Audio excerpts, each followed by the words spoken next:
दिल्ली की वह तपती दोपहर और सड़कों पर गाड़ियों का वह कभी न खत्म होने वाला शोर। थॉमस अपनी खिड़की से बाहर देखते हुए बस यही सोच रहे थे कि वह यहाँ कर क्या रहे हैं। उनके हाथ में एक पानी की बोतल थी और माथे पर पसीने की बूंदें। उनके लिए भारत का मतलब था केवल भीड़, धूल और अव्यवस्था। उन्होंने किताबों में पढ़ा था, टीवी पर देखा था कि यहाँ सब कुछ धीमा है, सब कुछ पुराना है, लेकिन उन्हें क्या पता था कि आज की यह एक छोटी सी सैर उनके सालों पुराने नजरिए को हमेशा के लिए बदलने वाली है। गाड़ी एक चौराहे पर रुकी। थॉमस ने देखा कि एक छोटा सा लड़का जिसकी उम्र मुश्किल से 10 साल होगी, अपनी साइकिल पर दूध के पैकेट लेकर जा रहा है। बगल में एक रेहड़ी वाला ताजे गन्ने का रस निकाल रहा था। थॉमस को प्यास लगी थी। वह गाड़ी से उतरे और उस रेहड़ी वाले के पास गए। मन में डर था कि क्या यह सुरक्षित है, क्या यहां सफाई होगी, लेकिन गला सूख रहा था। रस पीने के बाद उन्होंने अपनी जेब में हाथ डाला। उनके पास केवल 500 का नोट था। उन्होंने दुकानदार से कहा कि उनके पास छोटे पैसे नहीं हैं। दुकानदार ने मुस्कुराते हुए उनकी तरफ देखा। वह एक साधारण सा आदमी था जिसने एक मैली सी बनियान पहनी थी। उसने कहा कि साहब, फिक्र मत कीजिए। थॉमस को लगा कि शायद वह पैसे छोड़ देगा या उन्हें कहीं और जाने को कहेगा, लेकिन तभी उस आदमी ने एक छोटा सा लकड़ी का बोर्ड उठाया जिस पर एक QR कोड चिपका था। उसने बस इतना कहा कि साहब, इसे स्कैन कर लीजिए। थॉमस वहीं खड़े रह गए। उन्हें लगा कि शायद वह गलत देख रहे हैं। लंदन की बड़ी सड़कों पर भी कई बार कार्ड मशीन काम नहीं करती, और यहां भारत की एक धूल भरी सड़क पर एक रेहड़ी वाला डिजिटल भुगतान की बात कर रहा है। उन्होंने अपना फोन निकाला और जैसे ही स्कैन किया, 1 सेकंड के भीतर पैसे ट्रांसफर हो गए। वह आदमी अपनी रेहड़ी समेटने लगा और बोला कि साहब, यह नया भारत है। यहां अब बटुए की जरूरत नहीं पड़ती, बस दिमाग और मोबाइल चाहिए। थॉमस उस दोपहर को कभी नहीं भूल पाए। उन्हें समझ आने लगा था कि उन्होंने इस देश को समझने में बहुत बड़ी गलती की है।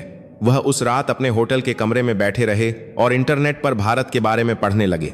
उन्हें हैरानी हुई कि दुनिया के सबसे बड़े टेक्कर, दिग्गज, सबसे बड़े वैज्ञानिक और सबसे प्रतिभाशाली दिमाग इसी मिट्टी से निकलकर पूरी दुनिया पर राज कर रहे हैं। जिस गूगल और माइक्रोसॉफ्ट के भरोसे दुनिया चलती है, उनके पीछे भारतीय दिमाग खड़ा है। अगले दिन उनकी मुलाकात रमन जी से हुई। रमन जी 70 साल के एक रिटायर्ड इंजीनियर थे जो अब अपना समय बच्चों को पढ़ाने में बिताते थे। रमन जी की आंखों में एक अलग ही चमक थी। उन्होंने थॉमस को अपने पास बैठाया और चाय का प्याला पकड़ाते हुए पूछा कि थॉमस, तुम्हें हमारा देश कैसा लगा? थॉमस ने ईमानदारी से कहा कि रमन जी, मैं हैरान हूं। यहाँ की तकनीक और यहाँ के लोग मेरी कल्पना से बिल्कुल अलग हैं। रमन जी हंसे। उन्होंने कहा कि देखो बेटा, दुनिया हमें हमेशा गरीबी और पिछड़ों का देश समझती रही, लेकिन हमने कभी पलटकर सफाई नहीं दी। हमने सिर्फ काम किया। जब दुनिया ने हमें अंतरिक्ष की दौड़ में शामिल होने से मना किया था, तब हमारे वैज्ञानिकों ने बैलगाड़ी पर रॉकेट ढोया था। और आज हम वही लोग हैं जिन्होंने चांद के उस हिस्से पर कदम रखा जहां आज तक कोई नहीं पहुंच पाया। यह हमारी जिद है, यह हमारा स्वाभिमान है। थॉमस ने पूछा कि यह बदलाव आया कैसे? रमन जी ने एक गहरी सांस ली और सड़क की तरफ इशारा करते हुए बोले कि यह बदलाव हमारे खून में है। हम भारतीयों के पास एक चीज बहुत खास है, जुगाड़ नहीं बल्कि समाधान।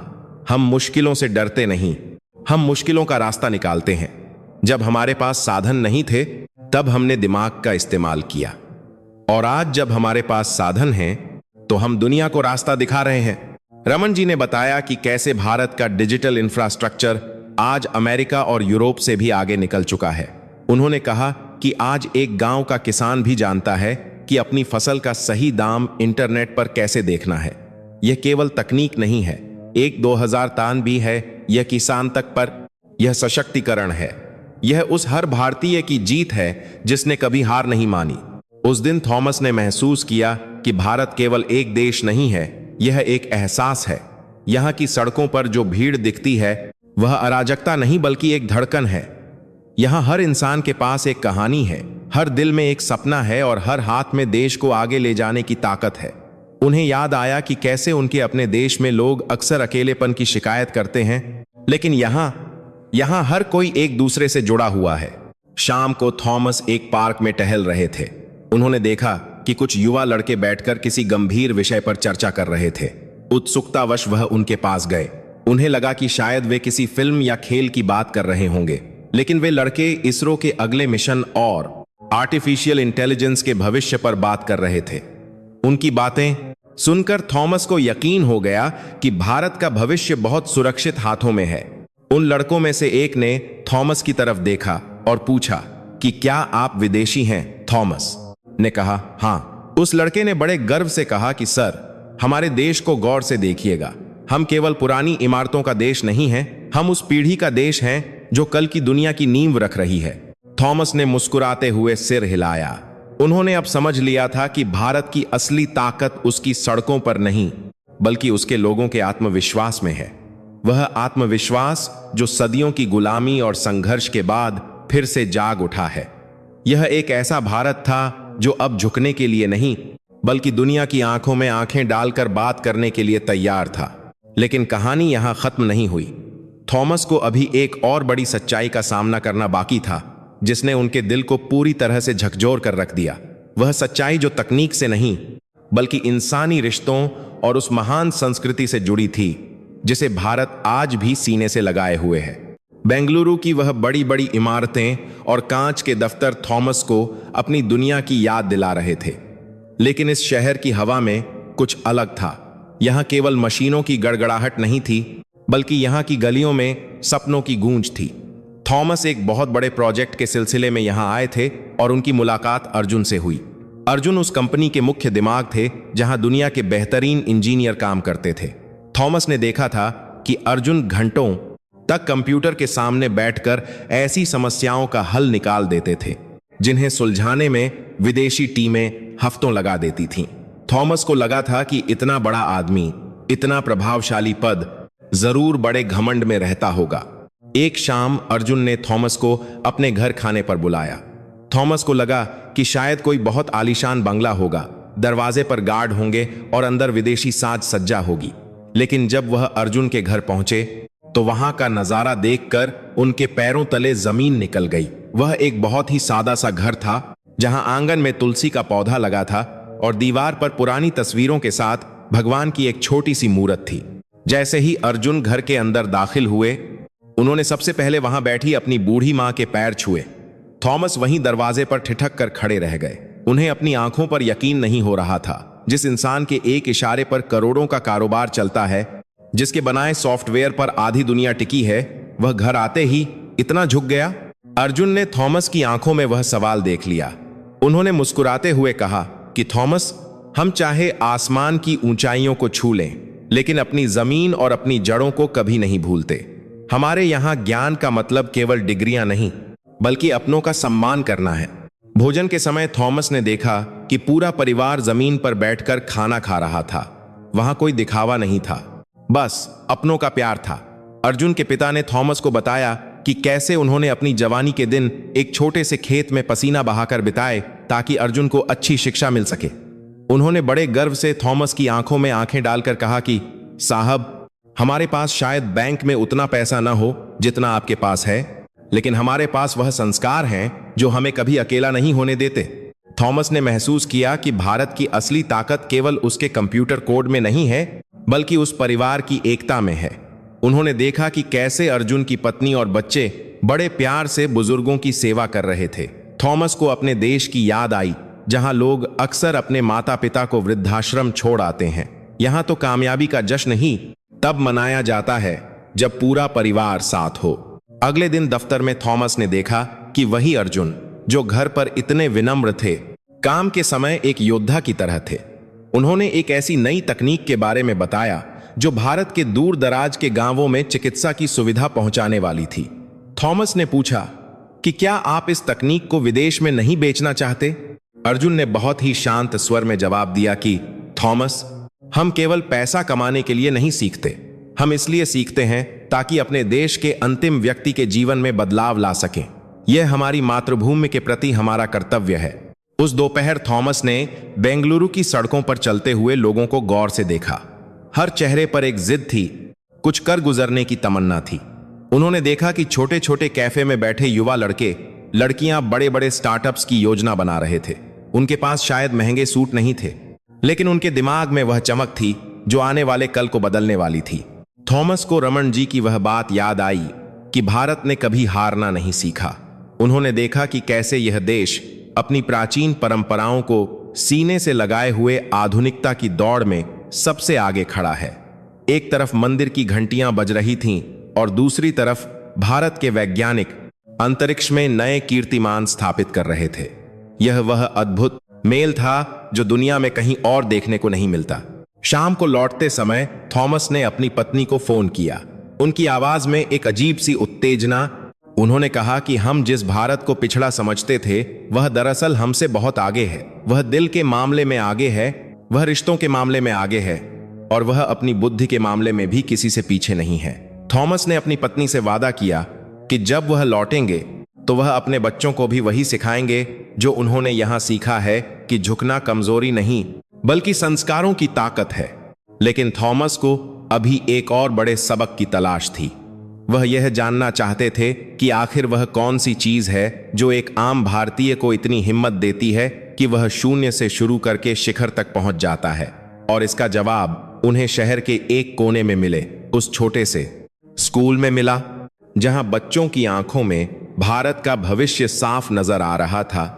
बेंगलुरु की चकाचौंध और बड़ी बड़ी गाड़ियों के शोर से दूर थॉमस अब एक ऐसी जगह जा रहे थे जहां भारत की असली जड़ें बसी हैं। धूल भरी सड़कें, हरे भरे खेत और छोटे छोटे मिट्टी के घर। थॉमस को लगा था कि यहां शायद वह पिछड़ता हुआ भारत देखेंगे जिसके बारे में उन्होंने अखबारों में पढ़ा था। लेकिन जैसे ही उनकी गाड़ी एक छोटे से सरकारी स्कूल के सामने रुकी, उनके सामने एक अलग ही दृश्य था। वह स्कूल कोई बहुत बड़ा महल नहीं था। दीवारें पुरानी थीं, छत पर कहीं कहीं दरारें थीं, लेकिन उस आंगन में जो ऊर्जा थी वह थॉमस ने दुनिया के किसी भी बड़े विश्वविद्यालय में नहीं देखी थी। बरगद के एक पुराने पेड़ के नीचे कुछ बच्चे जमीन पर बैठकर टाट की बोरियों पर बैठे थे। उनके सामने कोई मनहगी मेज नहीं थी, न ही उनके हाथों में मंगे टैबलेट थे। उनके पास केवल एक छोटी सी स्लेट और चाक थी। थॉमस ने देखा कि एक छोटी सी बच्ची जिसकी उम्र मुश्किल से 10 साल होगी, बड़ी तेजी से अपनी स्लेट पर कुछ लिख रही थी। थॉमस को गणित में दिलचस्पी थी, इसलिए वह उसके करीब गए। उन्होंने देखा कि वह बच्ची जटिल से जटिल गुणा भाग इतनी आसानी से कर रही थी जैसे वह कोई खेल खेल रही हो। थॉमस ने उससे एक कठिन सवाल पूछा, एक ऐसा सवाल जिसे हल करने के लिए शायद किसी को कैलकुलेटर की जरूरत पड़े। उस बच्ची ने एक पल के लिए अपनी आंखें बंद कीं, कुछ बुदबुदाई और अगले ही क्षण सही जवाब थॉमस के सामने था। थॉमस की आंखों में हैरानी थी। उन्होंने वहां खड़े मास्टर जी से पूछा कि क्या यह बच्ची कोई जादू जानती है। मास्टर जी, जो सफेद कुर्ता पहने हुए एक बहुत ही साधारण से बुजुर्ग थे, धीरे से मुस्कुराए। उन्होंने कहा कि साहब, यह जादू नहीं है, यह हमारी मिट्टी की देन है। इस देश ने दुनिया को शून्य दिया है, हमने दुनिया को गिनती सिखाई है। इन बच्चों के पास संसाधन कम हो सकते हैं, लेकिन इनकी बुद्धि पर किसी की जागीर नहीं है।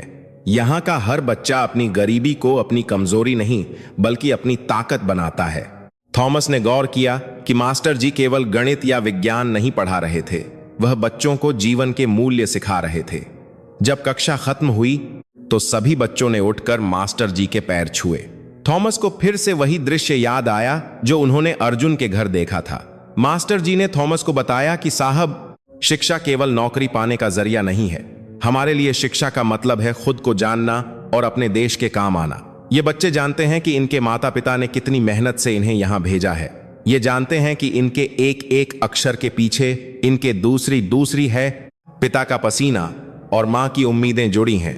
दोपहर के समय थॉमस ने देखा कि बच्चे अपना खाना आपस में बांटकर खा रहे थे। जिसके पास कम था उसे दूसरा बच्चा अपना हिस्सा दे रहा था। वहां कोई अमीर गरीब का भेद नहीं था। थॉमस को महसूस हुआ कि जिस समाज में बचपन से ही साझा करने और दूसरों का दुख समझने की शिक्षा दी जाती हो, वह समाज कभी हार नहीं सकता। तभी एक लड़का थॉमस के पास आया। उसके कपड़े फटे हुए थे, लेकिन उसके चेहरे पर एक अजीब सा आत्मविश्वास था। उसने थॉमस से पूछा कि क्या आप उस देश से आए हैं जहां बड़े बड़े रॉकेट बनते हैं। थॉमस ने मुस्कुराते हुए कहा, हाँ।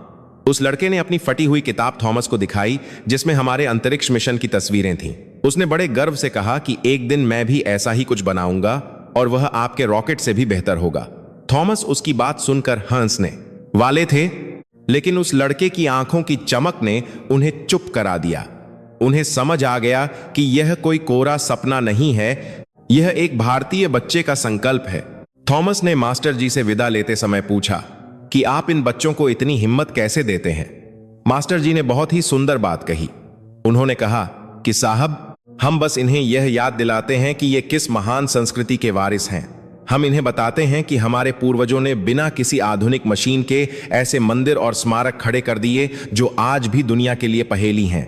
जब इनकी रगों में वह इतिहास दौड़ता है तो इनके लिए कुछ भी असंभव नहीं रहता। थॉमस वहां से निकले तो उनका दिल बहुत भारी था। उन्होंने सोचा कि दुनिया भारत को केवल एक बाजार समझती है, लेकिन भारत तो प्रतिभाओं की खान है। यहाँ की गलियों में, यहाँ के छोटे छोटे गांवों में ऐसे हीरे छिपे हैं जो आने वाले समय में पूरी दुनिया को रोशन करेंगे। उन्हें समझ आया कि क्यों दुनिया की सबसे बड़ी कंपनियों के मुखिया भारतीय हैं, क्योंकि वे इन्हीं अभावों के बीच पले बढ़े हैं। उन्होंने संघर्ष को अपना गुरु माना है। रास्ते में थॉमस ने अपनी डायरी में लिखा कि असली भारत वह नहीं है जो टीवी पर दिखता है। असली भारत वह है जो चुपचाप अपनी मेहनत से अपना भविष्य लिख रहा है। यहाँ की शक्ति हथियारों में नहीं, बल्कि इन बच्चों की किताबों और उनके अटूट हौसलों में है। उन्हें अब इस देश से डर नहीं लग रहा था, बल्कि अब वह इस महान बदलाव का हिस्सा बनना चाहते थे।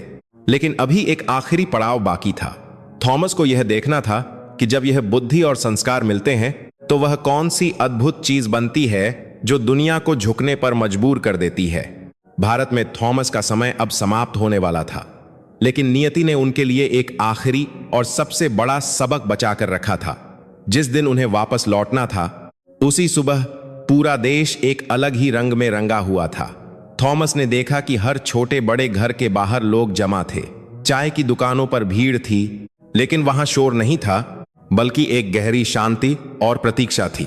आज भारत का एक और उपग्रह अंतरिक्ष की ओर उड़ान भरने वाला था।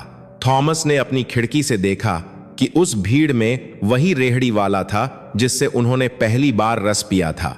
वही अर्जुन थे जो करोड़ों की कंपनी चलाते थे, और वही छोटे बच्चे थे जो टाट की बोरी पर बैठकर गणित लगाते थे। वहां कोई ऊंच नीच नहीं थी, कोई अमीर गरीब नहीं था।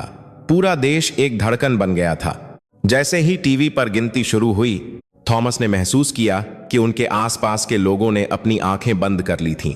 कई हाथ प्रार्थना में जुड़े हुए थे। यह केवल एक मशीन का प्रक्षेपण नहीं था, यह 1 अरब से अधिक लोगों की साख का सवाल था। और जब वह रॉकेट बादलों को चीरता हुआ ऊपर गया तो जो गूंज सुनाई दी, वह केवल इंजन का शोर नहीं था, वह हर भारतीय के सीने से निकली जीत की हुंकार थी। लोग एक दूसरे को गले लगा रहे थे। अजनबियों की आंखों में भी खुशी के आंसू थे। थॉमस ने अपनी डायरी में लिखा कि दुनिया भारत को एक बाजार मानती है, लेकिन आज मैंने देखा कि भारत एक परिवार है। जब इस देश का एक बच्चा सफल होता है तो पूरा देश अपनी जीत समझता है। यह वह शक्ति है जो दुनिया की किसी भी प्रयोगशाला में नहीं बनाई जा सकती। यह वह एकता है जो केवल हजारों सालों के संस्कारों से आती है। हवाई अड्डे की ओर जाते समय थॉमस का रास्ता उसी स्टेशन से होकर गुजरा जहां उन्होंने पहली बार उन बच्चों को देखा था। आज भी वही पीली टोपी वाले बच्चे वहां थे, लेकिन आज थॉमस की नजरें उन्हें डर से न बचा था, बल्कि सम्मान से देख रही थीं। उन्होंने देखा कि एक छोटा बच्चा एक अंधे बुजुर्ग का हाथ पकड़कर उन्हें सड़क पार करा रहा था। थॉमस ने अपनी गाड़ी रुकवाई, नीचे उतरे और उस बच्चे के सामने अपना सिर झुकाया। थॉमस ने महसूस किया कि भारत को बदलने की जरूरत नहीं है, बल्कि दुनिया को भारत से सीखने की जरूरत है। उन्होंने अपने मन में उन सभी लोगों से माफी मांगी जिन्हें उन्होंने पहले कमतर समझा था। उन्होंने समझा कि जिस देश में ज्ञान को पूजा जाता है, जहां बड़ों के चरणों में स्वर्ग माना जाता है और जहां अभावों में भी मुस्कुराहट नहीं खोती, वह देश कभी पीछे नहीं रह सकता। अपने देश वापस पहुंचकर थॉमस ने एक बहुत बड़ी सभा बुलाई। उन्होंने वहां के वैज्ञानिकों और बड़े लोगों के सामने अपना अनुभव साझा किया।